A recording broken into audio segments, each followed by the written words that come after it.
गिबियावनो खुलुमगोराखौ जासि हरग्रोनाय थाबाय। दिनै फुंबिलिनि गोदान रादाबाव नोंथांमोनखौ फिन खनसेबाव बरायग्रोना लाग्रोनाय थाबाय। दिनै 12 आगस्ट दिनैनि सुंद' खौराङाव नोंथांमोनखौ फिन खनसेबाव बरायग्रोना लाग्रोनाय जाबाय।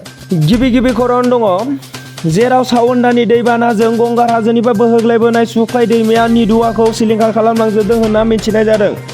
मख'नो गोनांदि तामुलपुर जिल्लानि सुख्लाय दैमानि माथावरि बायनानै आबादारिफोरा खहा जादों होनना मिथिनाय जादों।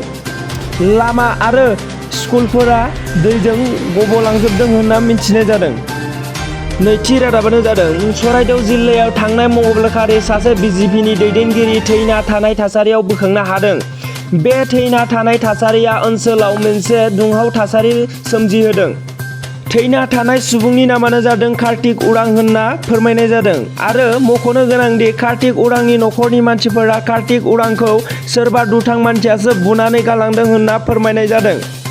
थामथि रादाबानो जादों, बिटिआर ओनसोलाव हाथियार बोखांबाय थानायखौ नोंथांमोना खोनाबाय थानो मोन्दों।